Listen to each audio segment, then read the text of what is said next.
Добрый день, Ксения. Добро пожаловать на программу «Радио Зоди». Поздравляем вас с выходом в свет вашей документальной книги «В холоде». О том, что она готовится к выпуску, «Радио Зоди» сообщала ранее в связи с вашей фотогалереей о жизни мигрантов, которая была выставлена на показ в Санкт-Петербурге летом этого года. Скажите, Ксения, чем для вас является эта большая многоуровневая работа, которая проделана в мультимедиа-жанре? Почему такое большое и разностороннее внимание уделено вами теме таджикских мигрантов, их жизни, их проблемам? Здравствуйте, спасибо за поздравления. Действительно, это достаточно грандиозное событие не в том смысле, что не в плане моей личной работы, а в плане того, что это большое чудо, да, что удалось это все реализовать, потому что когда ровно 11 месяцев назад, да, я уезжала на Памир, и все, и начинались съемки, то я не задумывала, что это будет книга, я задумывала, что это будет проект, все было известно, но тогда я не представляла, что это действительно все реализуется и получит такой резонанс, и что вот сейчас вот здесь вся студия, в которой я сижу, будет заставлена вот этими реальными книгами, которые можно открыть, потрогать, понюхать. И посмотреть. Вот. И большое, конечно, чудо, что удалось найти средства на ее издание, потому что тема эта в России достаточно спорная, и это очевидно. И большая часть денег на издание этой книги была собрана совершенно простыми, как бы обычными российскими жителями. И в том числе был поддержан гражданами Таджикистана, но, конечно, поскольку сбор шел на российской платформе, то в основном донорами проекта являются россияне. И это большое, на самом деле, чудо. Кстати, если не секрет, сколько вам удалось собрать средств для издания книги? Нет, это не секрет. На платформе краудфандинг, которая собирала в интернете, было собрано 375 тысяч. Рублей? Да, рублей. И также были еще предоставлена часть средств на издание книги, было предоставлено двумя фондами. Фондом Агахана, который я писала грант, и они выделили средства по итогам этого гранта. Да, и это было очень приятно, и то, что они уделили такое внимание тоже этому проекту, очень симпатизировали. И фонд Генриха Бёля. Что все-таки для вас значит эта работа? На самом деле я сейчас, когда вот открылась выставка и немножко поутихла работа, потому что 9 месяцев я, не поднимая головы, как-то не успела анализировать происходящее. Вот. А сейчас, вот когда открылась выставка и пришли книги, уже напечатанные, я поняла, что эта работа, все то, о чем мы говорили с вами еще во время работы над этим проектом, да, что это достаточно серьезная тема, о которой нужно говорить. Но сейчас я понимаю, что просто мне во время как бы работы над этим проектом очень многие задавали вопрос, неужели ты думаешь, что вот эта книга, да, этот проект, выставка, они что-то могут изменить в такой глобальной проблеме, что по сути как бы это картинки и текст, да? И вот сейчас я заходила на выставку, когда я видела там людей, как бы, которые приходят на эту выставку, и то, что и краем уха периодически слышу то, что они между собой обсуждают, то, что они говорят, и я понимаю, что это люди как бы совершенно не вовлеченные в этот вопрос, и вдруг какой-то молодой человек, девушка говорит, ну что, поедем в Таджикистан? Она говорит, что тебе понравилось? Он говорит, да, мне очень понравилось.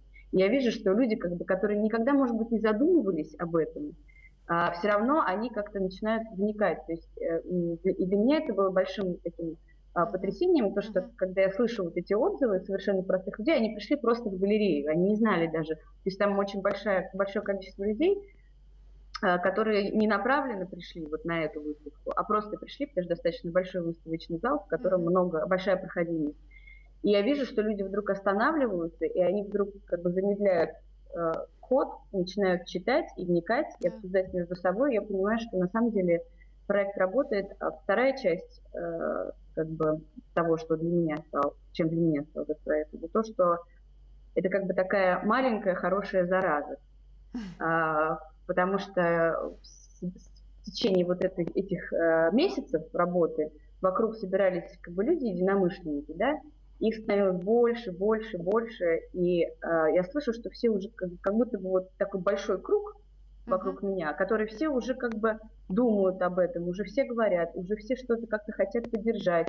Нашлось достаточно большое количество людей, которые сделали очень много работы для этого проекта бесплатно, просто потому что они прониклись этой темой. Ксения, вот такой вопрос. Вы считаете, что вы сможете этой вашей работой хоть как-то изменить мнение не одного-двух людей, вот конкретных, о которых вы сейчас рассказывали с выставки, а вот гораздо большее количество людей? Может быть, повлиять на общественное мнение в России, тех, которых вы называете стоят по ту сторону потопа мигрантского? Ну, я вот как раз и говорю о том, что меня удивляет то, что совершенно обычные люди, их же не как бы, я привела пример, да, Да. на примере одного. На самом деле вот эту выставку посещают порядка 60 человек в день. Мгм. Выставка будет проходить 2 месяца. Причем 60 это как бы, ну, минимум, да, это то, что в будний день, да, не выходной. И как бы тот интерес, который получается, да, именно за счет формы, в которой был облечен этот проект, то есть он не настаивает на какой-то проблематике, он же просто рассказывает историю людей. Он не пытается как бы, людей повернуть как бы потому, что они не правы. В этом была вся как бы, суть хода этого проекта, в том, что нет никакой моралистики, нет никакой изначально агрессии от этого проекта. Есть просто история людей, в которые хочется погрузиться, и все в этом проекте было сделано для того, чтобы люди шагнули как бы, да, вот в эту сторону и что-то узнали новое для себя. Ксения, вот возвращаясь к вашим же выражениям, удалось ли вам все-таки показать лицо мигранта, возможно, лицо российского общества по отношению к мигрантам, которые вы намеревались сделать через ваши работы? Ну, моя задача была показать, да, то, что трудовые мигранты, как бы они не происходили, да, из другой культуры, и иногда общение с ними там, как бы затруднено по разным причинам, да, но это абсолютно как бы такие же люди, жизнь которых устроена точно так же, наполнена такими же переживаниями, эмоциями и прочим. Я думаю, что мне это удалось, да. Я вот вчера как раз получила один из отзывов на книгу, что это жизнь о людях, которые гораздо ближе к вам, чем вы думаете. Ксения, вы все-таки думаете, что миграция — это проблема, и с этим нужно что-то делать? Или это явление, или лишь следствие наших социально-политических реалий, которые совершенно закономерны, и с этим ничего не поделаешь? Дело в том, что в этом проекте я изначально не касалась никаких политических, социальных таких вопросов остро, да. То есть в этом проекте я воспринимала явление миграции как вполне закономерное, естественное следствие определенных процессов, которые происходят, да, в странах. Потому что это же процесс, как бы, который... То есть России же тоже нужны, да, трудовые мигранты. Они же не просто так здесь, да, находятся. И в Таджикистане такая ситуация, что люди уезжают, а в России такая ситуация, что страна их принимает. Но я это воспринимала как данность, да, и я работала с той темой, что это уже есть, и что эти люди, которые сюда приезжают, они живут как бы, в этом городе, точно так же ходят по тем же улицам, ездят в том же метро, и мы должны учиться жить вместе, уважать друг друга и пытаться учиться друг у друга. И в том числе в книге достаточно большое внимание поэтому уделено традициям, семейным традициям и вообще коммуникативному коду, да, между этими людьми, потому что я считаю, что это очень большая ценность, которая есть в культуре таджикской и которой нет в российской культуре. Да, и последний вопрос. Что вам, наверное, больше всего запомнится из того, что вы видели в Таджикистане, и то, что вам кажется очень ценно и важно? Люди. Люди, на самом деле, всегда самое ценное – это люди, и общение с ними, и опыт, который… На самом деле, ведь фотография не является моей профессией, да? Я не зарабатываю этим денег, поэтому основная причина, по которой я занимаюсь такими проектами, это потому, что я учусь у героев.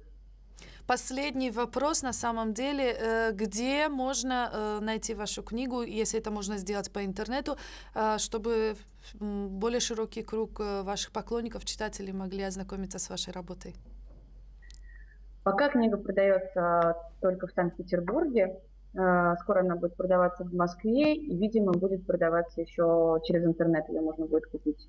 Вот. Поскольку она только вышла, все еще все эти процессы еще налаживаются. Вот. Но возможно, что в ближайшее самое время я вообще сама поеду в Душанбе отвозить книги героям и могу принимать заказы. Будем на связи. Спасибо вам большое. Желаем вам, как у нас говорят, творческих успехов. Вот с нами была Ксения Диадорова. Спасибо. Спасибо.